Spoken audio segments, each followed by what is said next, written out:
지난 시간에 교회 역사에 있어서 최초의 에큐메니컬 종교회의라고 할 수 있는 니케아 공의회를 통해서 작성된 니케아 신조에 대해서 살펴보았습니다.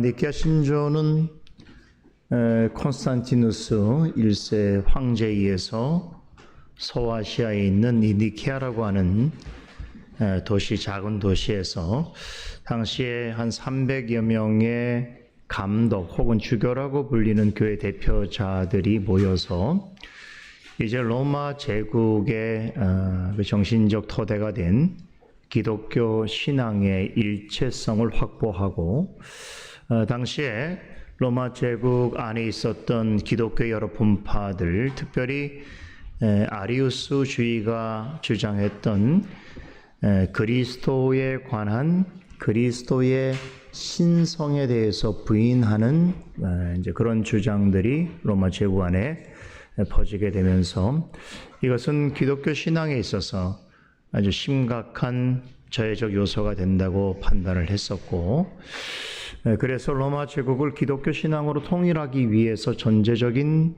요소로 필요했던 것이 기독교 신앙의 동일성을 확보하는 일이었습니다. 그래서 이 공의회를 통해서 이제 그리스도에 관하여서 어떻게 우리가 이해하는 것이 성경적인가라고 하는 것을 논의를 하게 되어지는데, 아리우스파들이 주장했던 유사 본질, 즉 그리스도는 성부에게서 난 대단히 훌륭하고 또 인간으로서는 최고의 위치에 있는 그런 성각자 같은 메시아의 위치에 있으나 그는 성부로부터 피조된 존재요, 그러므로 신성으로서는 결코 하나님이라고 볼 수 없다라고 하는 그런 주장에 맞서서 당시 알렉산드리아 감독의 수행으로 참석했던 아타나시우스라고 하는 분이 이 주장에 맞서서 성경에서 가르치고 있는 그리스도의 신성에 관한 부분을 조목조목 반박을 하게 되고, 당시에 동방교회에서 온 감독들이 더 많았음에도 불구하고 그들에게 커다란 감화를 끼치게 됩니다. 그래서 만장일치로 325년에 니케아 신조가 작성이 되게 되는데, 이 아타나시우스가 주장했던 것이 성부와 성자에 있어서는 본체론적으로는 한 하나님이시나 삼위에 있어서는 구별된 존재로서 성자는 성부에 의해서 영원한 발출, 굉장히 중요한 건데, 영원한 방식으로 나셨으나 그리하여 살아계신 하나님의 아들로서 우리를 구원하시고 우리의 죄를 담당하시고 십자가에 죽으시고 약속대로 3일 만에 부활하셔서 구원을 이루시고, 그리고 하늘에 승천하셔서 지금도 하늘 보좌에서 우리를 다스리시는 우리의 중보자로 계신다. 그는 다시 이 세상에 약속하신 대로 내려오셔서 세상을 심판하실 것이다 라고 하는 그러한 내용이 이제 니케아 신조에 실리게 되는 것이죠. 자, 그래서 우리가 지난 시간에 니케아 신조 내용을 살펴봤는데 그 결론 부분을 잠깐 보고 오늘 이어서 니케아 콘스탄티노플 신조를 보겠습니다. 4페이지 보시면 지난 우리 니케아 신조의 교환을 보시면 4페이지 8번 보십시다. 그 결과와 의의를 조금 정리하고 다음 순으로 넘어가 보도록 하겠습니다. 8번 보시면 그 니케아 신조의 결과와 의의, 첫 번째, 역사상 최초의 범교회적 에큐메니칼 공의회에서 작성하고 채택한 신경이다, 이렇게 볼 수 있죠. 에큐메니칼이라고 하는 말이 지금은 조금 자유주의나 진보주의 신학의 입장을 표명하는 말로서 사용이 되고 있지만 실제로는 굉장히 좋은 말이죠. 에큐메니칼이라고 하는 연합한다라고 하는 뜻인데, 그러니까 우리가 그리스도께서 교회의 머리시다라고 했을 때에 그리스도의 지체로 있는 몸으로서 있는 여러 다양한 교회들도 그리스도의 몸에 속해 있는 교회라고 보게 될 때에 이렇게 에큐메니칼적인 요소가 있다라고 우리 볼 수 있는데 그 최초의 교회였다, 회의였다라는 것이고, 두 번째는 아리우스파의 그릇된 삼위일체론. 가장 큰 문제는 그리스도를 성부의 피조물, 그래서 성부 하나님에게 종속된 존재로 파악했다는 것.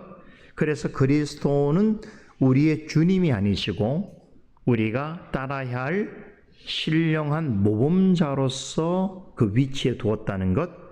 그것은 굉장히 심각한 문제죠. 자, 여기에 맞서서 정통파 보편교회가 거둔 최초의 승리라고 볼 수도 있겠습니다. 세 번째는 사도신경의 구조와 유산 방식에 따르고 있는 삼위일체적인 논증을 띠고 있는데, 우리가 고대 신조는 이 모든 구조가 삼위일체적이에요. 이걸 가장 먼저 제시했던 게 사도신경인데, 그래서 한 하나님을 고백하면서 성부 하나님, 그리고 성자 그리스도, 성령에 대한 그 고백, 그리고 그 삼위로서 구별된 사역이 무엇이고 우리가 무엇을 믿어야 할지를 우리에게 언급하는데, 이 니케아 신조는 그 부분에 있어서 사도신경보다 훨씬 더 구체화된 삼일체적 논증이 나타나죠. 네 번째로는 예수 그리스도의 양성에 관한 최초의 기독론적인 논쟁이라고 볼 수 있는데, 예수 그리스도의 양성이라는 게 바로 그리스도만이 갖고 있는 삼위에서의 독특성을 말하는 거예요. 그러니까 한 하나님으로서는 성부, 성자, 성령이 존재론적으로 동일하시나 삼이라고 하는 관점에서 보게 되어질 때는 성부, 성자, 성령은 구별성이 있다, 이런 말이에요. 그러면 성자 그리스도는 성부 하나님과 성령 하나님과 어떤 구별성을 가지고 있느냐고 했을 때 가장 특징적인 것이 성자 그리스도는 양성을 지니고 있다, 이런 얘기죠. 양성이라고 하는 게 신성과 인성을 동시에 가지고 있는 방식으로 계신다, 이런 얘기죠. 자, 그래서 신성이라는 건 우리가 다 알 수 있죠. 그리스도는 태초 전부터 말씀으로 계셨고 말씀으로 세계를 창조하셨다, 그렇죠? 그리고 창조하신 모든 세계를 주권적으로 다스리시는 분으로 계셨다. 때가 참에 이 땅에 사람의 몸을 입고 오셔서 사람으로서 모든 사람의 죄를 담당하시고 사람이 받아야 할 모든 고난을 대신 받으시고 십자가에 죽으셨다. 그 육체로는 죽으셨으나 다시 부활하셔서 영원한 하나님 나라의 가장 최적화된 부활체로서 어떻게 되십니까? 부활체로서 하늘나라에 오르셔서 지금도, 그래서 지상에서는 우리가 그리스도를 육신으로 만날 수가 없어요. 왜냐하면 육신의 존재로서는 하늘 우편에 계시기 때문에 중요합니다. 육신은 인성은 신성이 아니라는 거, 이게 굉장히 중요한 개혁교회 고백이에요. 이거를 착각하면 인성이 신성이라고 이해할 수 있는 부분들인데, 이게 이제 로마 가톨릭 교회가 잘못 판다는 거죠. 그러니까 우리가 오늘 성찬을 하겠습니다만, 성찬식을 행할 때에 자, 그리스도가 여기 어떻게 임재하시냐라고 이해할 때에 로마 가톨릭 교회는 지금 그리스도께서 성경 말씀에 사제가 떡을 들어서 이것은 그리스도의 몸이요, 잔을 들어서 이것은 그리스도의 피로라고 하는 순간, 이렇게 축사하는 순간 그 실체가, 그 물질이 실제로 그리스도의 몸으로 변한다, 그리스도의 피로 변한다라는 주장이에요. 그러니까 인성의 요소가 신성화되어진다, 이런 의미를 그들은 받아들이고 있는 거예요. 이해되세요? 그래서 성찬에 아주 오랜 시간 동안 일반 성도는 참석하지 못했을 뿐만 아니라 종교개혁 이후에 로마 가톨릭 교회 안에서는 나름대로 자정개혁이 일어납니다. 그래서 우리가 너무 이 예찬을, 성찬을 우리 특정한 사람들을 위해서 베풀었다, 이렇게 생각해서 이제 일반인들도 종교개혁 시대 이후에는 성찬 앞에 나올 수 있도록 하는데, 대신 절대로 잔은 못 마시게 합니다. 이 떡만 먹게 되니, 떡도 자기 손으로 뒤집어서 절대 먹을 수 없어요. 신부가 입에다가 이렇게 딱 넣어줘요. 이렇게. 왜 그런지 아세요? 지금 신부가 축성한 이 떡은 떡이 아니에요. 이건 그리스도의 몸이란 말이에요. 그리스도의 몸을 누가 감히 일반인들이 어떻게 그리스도의 몸을 잡고 그리고 그 그리스도의 피를 너무 그게 감격스럽고 두려우니까 어떻게 됩니까? 이거 막 떨고 그러다가 빵 부서기를 떨어뜨린다든가 아니면 이 잔을 쏟아버리면 어떻게 돼요? 그리스도의 몸을 해하는 죄를 받게 돼요. 그 너무 심각한 죄이기 때문에 일반인은 떡과 포도주를 잡을 수 없게 한 거예요.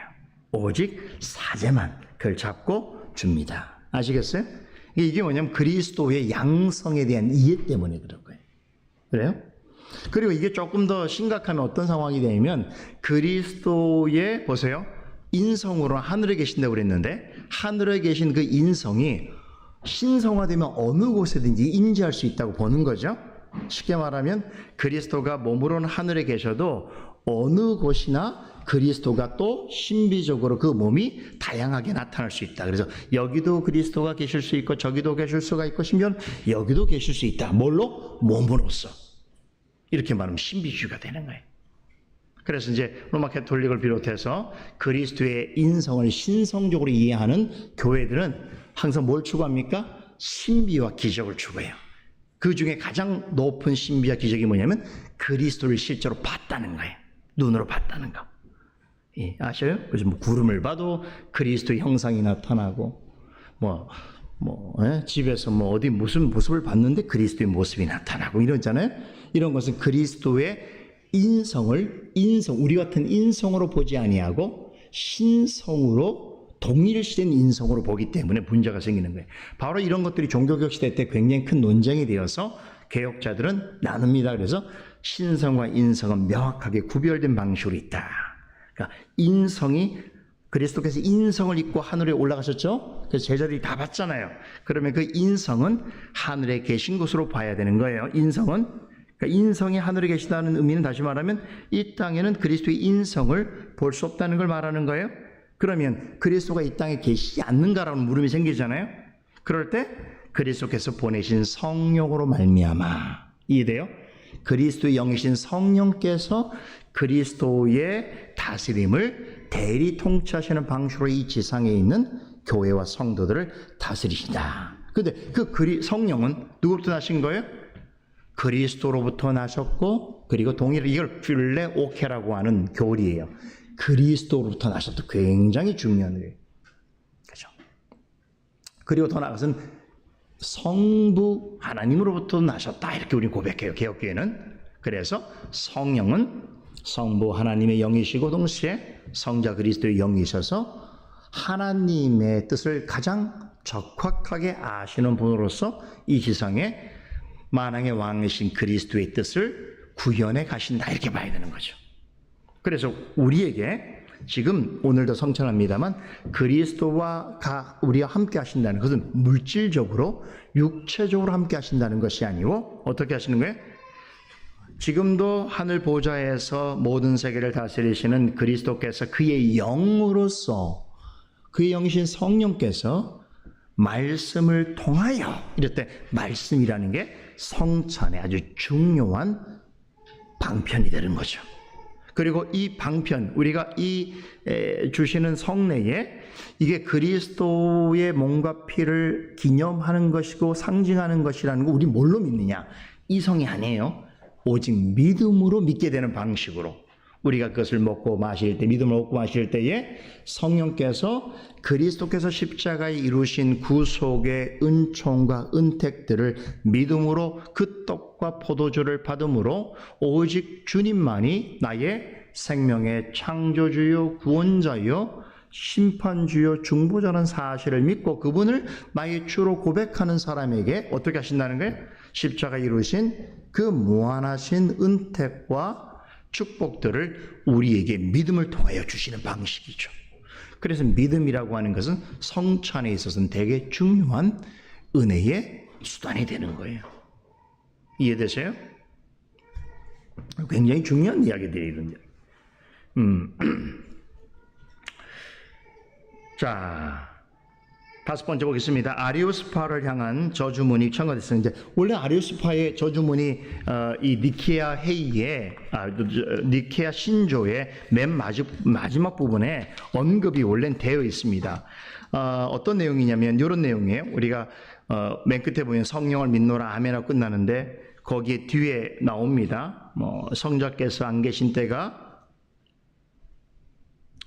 거기 있었다든지 그런 문구가 나오면서 지금 이 고백하는 것들에 대해서 믿지 않는 자들, 받아들이지 않는 자들은 저주를 받으리라는 문구가 붙어 있어요. 원래는. 근데 이 문구를 뺐어요. 사실은 문구를 뺐어요. 왜냐하면 이것은 좀 추가된 것이기도 하고 또 너무 강력하기 때문에. 그러니까 우리가 성경을 믿지 않으면 저주를 받는다고 말할 수 있는데 어떤 특정한 신조 자체를 너무나 이렇게 우상시도 할 수 있고 그래서 이 부분은 교회가 뺐습니다. 그러나 원래는 니케아 신조의 추가된 내용 끝에는 저주문이 포함해요. 이 저주문의 성격을 가장 잘 이해하고 받아들인 나중에 개혁교회에서 이 문구, 이 형식을 받아들여요. 그래서 만들어진 신앙고백서가 그 유럽 개혁교회의 그 알미니안주의자들하고 칼빈주의자들하고의 논쟁 속에서 만들어진 바로 도르트 신조예요. 도르트 신조는 맨 마지막 부분에 니케아 신조에서 말했던 이 저주문의 형태를 그대로 삽입합니다. 그래서 도르트 신조의 내용을 받지 않은 자들은 그런 교회는 저주를 받으리라라고 하는 문구가 있습니다. 그것도 굉장히 강한 거죠. 그죠? 이런 형식이 니케아 신조에 있었기 때문인데 그 훗날에 생략했습니다. 그러나 조금 아쉬운 부분도 있어요. 이게 초창기 이제 신조이기 때문에 아주 신학적으로 면밀하게 모든 부분이 다 이렇게 드러나지 않은 부분들이 있어서 니케아 신조에는 조금 동호반복적인 편도 있고 또 한 가지 아쉬운 건 뭐냐면 성령에 대한 언급이 매우 약하고 교회에 대해서도 언급이 약합니다. 그래서 이제 이 부분에 있어서 성령에 대해서는 성령을 믿습니다라고만 고백하죠. 그래서 이 부분이 니케아 콘스탄티노플 신조에 가면 이 성령에 대한 믿음의 고백이 한층 더 풍성해지고 또 따라서 이 교회는 성령론하고 관련돼 있어요. 이게 되게 중요해요. 성령론과 교회론하고 구원론하고 관련돼 있는데 그래서 이 부분은 이제 나중에 종교개혁 시대에 밝혀집니다. 그래서 성령에 대한 언급은 곧 교회와 구원론에 대한 언급이라고 하는 사실을 신학적으로 규명하게 되는데 그 부분에 가장 잘 그 초기에 이런 신학적 구조를 완성도 있게 보여준 것이 바로 니케아 콘스탄티노플 신조라고 볼 수 있어요. 그러니까 점점 시대가 가면서 많은 신학적 논쟁과 또 신학 연구의 성과들이 이 고대 신조를 작성하는데도 영향을 끼쳤다 이렇게 볼 수 있는 것이죠. 마지막으로 니케아 종교회의 이후에 아타나시우스는 서방교회가 아리오스는 동방교회가 지지를 하게 되어지는데 자 이런 배경을 조금 더 설명드리고 이제 니케아 콘스탄티노플 신조를 좀 우리가 이해해야 되는데 자 말씀드린 대로 325년에 니케아 공회에서 니케아 신조를 작성함으로 인해서 아리우스파가 신학적으로 정죄당합니다. 정죄당해요. 그리고 나서 5년 후에 콘스탄티누스 황제가 수도를 로마에서 콘스탄티노플, 이 콘스탄티노플이 이 니케아하고 되게 가까워요. 한 50마일 정도 떨어졌다는 거 굉장히 가까운 곳입니다. 지금의 터키에 있어요. 그죠? 그런데 니케아라고 하는 곳에 니케아 신조가 작성되면서 아리우스파를 정죄했잖아요. 그런데 이곳에 지금 황제의 고난이 이쪽으로 가게 되잖아요. 그렇죠? 이쪽으로. 이 콘스탄티노플 지역이 이제 나중에 비잔티움이 되는데 그러면서 정치적으로 신학보다 정치적인 논리가 더 강화됩니다. 그러면 정치적 논리에 의해서 아리우스파들이 다시 재복권하기 시작해요. 그러면서 이제 그 영향은 그런 일에 가장 큰 영향을 끼친 사람이 제가 말씀드렸던 그 콘스탄티누스 황제의 뭐라고 할까요? 서기관 혹은 뭐 제갈 공명 같은 사람인데 유세비우스라고 하는 사람이 있어요. 그 유세비우스는 역사가인데 이 사람은 참 어영신학자예요. 이 사람에 의해서 정치적으로 단죄당한 이 아리우스파들이 이 동방 지역, 다시 말하면 수도를 옮긴 콘스탄티노플 지역을 동방 지역이라고 말해요.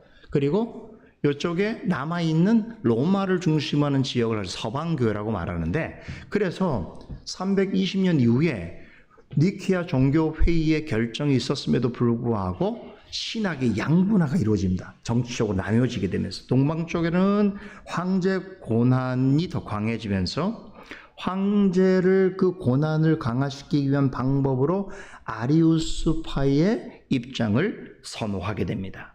그래서 바로 이유 때문에 우리 지난번에 이 니케아 이 신조를 작성하는데 결정적인 공헌을 했던 아타나시우스가 325년 이후에 어떻게 됩니까? 유세비우스가 이 지역에서, 알렉산드리아도 동방인데 이 지역의 감독으로 승진한 이 아타나시우스 어떻게 합니까? 유배를 시켜버리는 거예요. 그래서 동방교회 쪽에서는 철저하게 이 아리우스파, 다시 말하면 아타나시우스를 지지했던 서방교회의 감독들을 아주 이렇게 말하고 압박을 합니다. 그래서 신학적으로 동방교회는 아리우스파로 넘어가게 되고, 이쪽은 오히려 니케아 종교에서 단죄된 그 아리우스파를 중심으로 한 정치적 부흥을 모색하게 돼요. 그럼 서방교회는 어떻게 될까요?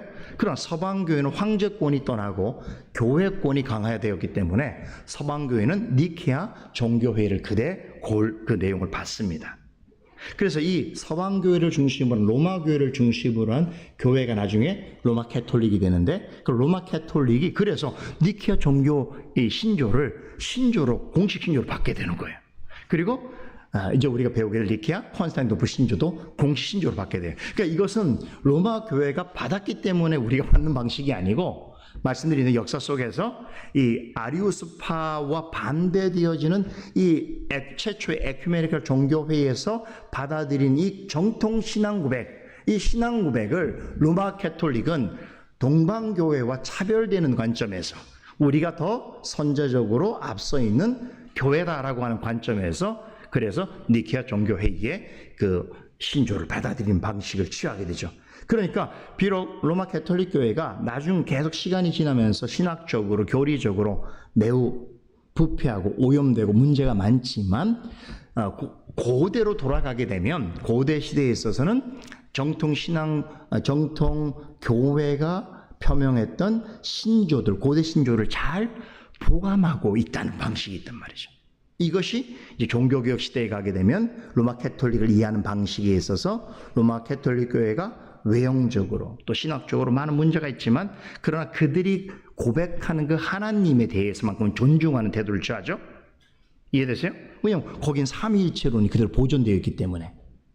그래서 종교개혁 시대의 종교개혁자들도 로마 캐톨릭에 속해 있는 성도들이라고 할지라도 비록 그들이 잘못된 신학의 영향을 받아서 또 잘못된 그런 신앙을 한다고 하더라도 그들 모두가 다 구원받지 못할 자라고 정죄할 수 없는 그런 입장을 취해서 나중에는 그들 가운데 삼위일체 신앙으로서 세례를 받은 자들은 물론 개신교에 들을 때에 물론 신앙 고백을 확인하는 과정이 있습니다만, 그 삼위일체 하나님의 이름으로, 성부와 성자와 성령의 이름으로 받은 그 세례만큼은 존중하는 태도를 취하게 되는 거예요.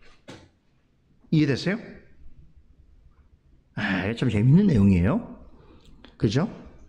이런 데서 여러분들이 이제 우리 캐톨릭 교회와의 또 우리 종교개혁 교회들과의 어떤 구별성을 좀 이해하셔야 돼요. 그죠? 자, 그래서 이 니케아 이제 콘스탄티노플 신조를 좀 이제 살펴보게 되는데, 이 니케아 회의 이 공의에 의해 말씀드린 것처럼 분명히 아리우스의 신학에 대하여 범교회적으로 정죄하였지만 논쟁이 그걸로 끝나지 않습니다. 그 이후에는 굉장히 정치적인 그런 관점에 따라서 신학이 도전을 받습니다. 그리고 또 수많은 이단들이 다시 자기의 길을 모색하는데, 그 가운데는 흥미롭게도 아리우스의 입장을 반대하지만, 아리우스의 입장을 반대한다는 건 뭔지 아세요? 재미있는 이야기인데, 아리우스 입장을 반대한다는 것은 그리스도의 신성을 인정한다는 거잖아요. 근데 또 한 이유가 있죠. 누가 있습니까? 성령이 있죠. 그러니까 성령은 또 신성을 부정하는 분들이 나와요. 이분들을 가리켜서 반아리우스파라고 그래요. 그러니까 아타나시우스가 주장한 대로 그리스도는 성부 하나님과 본질이 동일하다라고 하는 부분에까지는 갔는데, 이제 남은 이제 주제가 있잖아요. 성령에 대한 논의가 시작되는데, 성령은 또 어떻게 이해해야 되냐고 했을 때 성령은 피조물이다 이렇게도 주장하는 분들이 나와요. 그래서 처음에는 삼위일체 논쟁에 있어서 가장 핫 이슈가 바로 성자 그리스도가 과연 신성을 가진 존재냐 아니냐, 이 부분이 엄청난 논쟁이었고, 그 논쟁에 불을 붙인 사람이 바로 아리우스였고, 이 니케아 공의회를 통해서 바로 이 주장에 대해서 정통회가 정리됐잖아요. 그래서 그리스도는 성부와 본질에서는 동일 본질이지만 위격에 있어서는 구별성이 있다, 이렇게 지금 주장했단 말이에요. 그렇죠. 여기 정리됐어요. 근데 동방교에서는 계속해서 끊임없는 논쟁이 계속되어지고 또 새로운 이단들이 계속 생겨나면서, 사실은 로마 교회가 콘스탄티누스 황제에 의해서 기독교가 공인도 되어지고, 그러니까 기독교가 정식 종교로 인정도 받고, 니케아 회의를 통해서 이제 기독교의 정통 신론이 어떻게 보면 정초가 됐는데도 불구하고 끊임없이 그 가운데는 기독교를 재해석하고 왜곡하는 또 그런 이단들, 또 정치적인 그 대적자들이 계속 발생하게 되죠. 그래서 아까 말씀드린 대로 이 니케아 종교회의 이후에 사실은 아이러니하게도 니케아 종교의 공의회에서 아타나시우스의 입장에 서서 이 회의의 결정에 사실은 찬동한 이 감독들이 엄청난 핍박을 받습니다. 그래서 많이 이제 유배당하고 심지어는 목숨을 잃기도 하고, 그 대표적인 사람이 바로 아타나시우스예요. 아타나시우스는 이때 사실 혜성처럼 나타나서 동일 본질에 관한 주장을 통해서 니케아 신조가 정통교회의 최초 에큐메니컬 신조로 작성되고 받아들여지는데 아주 혁혁한 공을 세우게 되는데, 그래서 알렉산드리아의 감독 자리에 오르게 되는데, 이제 그 후로부터 어떻게 했다고요? 핍박의 세월을 거칩니다. 6번인가 유배를 당하고 막 계속 추방당하고 그런 일들이 벌어지게 돼요. 참 흥미롭죠. 우리는 이렇다 그러는데, 사도 바울 생각해보세요. 사도 바울이 마지막에 모든 하나님께서 맡기신 일들을 다 감당하고 마지막 순간에 어디 있었어요? 어디를 가려고 했어요? 계속 사도 바울은 기회만 있으면 로마로 가려고 했잖아요. 로마. 이게 바로 이 로마예요. 이 로마. 서방교회 핵심이 있는 로마로 가려 했잖아요. 그 마지막 순간 로마로 갔잖아요. 로마 가서 어떻게 됩니까? 2번의 감옥 생활을 거치게 되죠. 그리고 2번째 로마 감옥에서 마지막 서신을 기록합니다. 그게 바로 뭐예요? 디모데후서예요. 디모데후서는 사도 바울의 유언서입니다. 그 유언서를 남기고 사도 바울은 순교당한단 말이에요. 그러니까 어떻게 보면 다 이루었다. 예수님도 그러잖아요. 다 이루셨는데, 하나님이 주신 모든 일을 다 성취했는데 어떻게 돼요? 핍박받아 죽게 되는 게 그리스도인 생명. 운명 같은 거예요. 이게 참 아이러니한 거예요. 세상하고 달라요. 세상에서는 다 이루었다면 권력을 얻고 힘을 얻고, 그렇죠? 네, 이래야 되는데, 이게 이제 세상에서 볼 때는 다 이룬 사람의 모습인데, 기독교 신앙은 다 이루었다 그러면 어떻게 합니까? 이 세상에 삶을 종교를 해야 되는 거예요. 다 이루었다 할 때. 여러분 너무 다 이뤘다는 소리 하지 말아요. 여러분 속으로 내 인생 다 이뤘다면 그때는 주님 앞에 핍박받거나 가야 되는 거예요. 아직 살아남았다는 건 할 일이 있다는 거예요. 그죠? 아직 다 이룬 게 아닙니다. 감히 다 이뤘다는 소리 하지 마세요.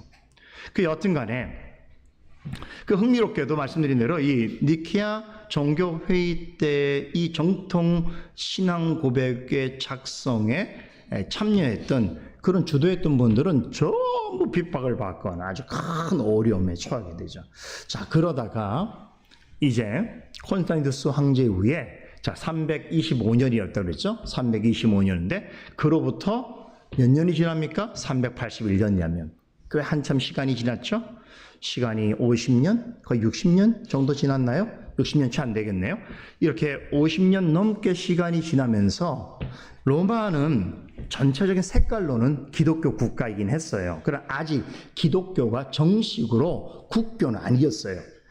기독교를 국교로 선포한 왕이 누구냐면 381년에 데오도시우스라는 황제예요.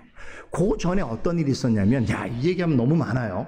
이건 엄청 큰 이야기인데, 이 콘스탄틴 황제가 죽으면서 세 아들을 낳는데 세 아들이 다 이름이 콘스탄틴이에요. 내가 헷갈려요.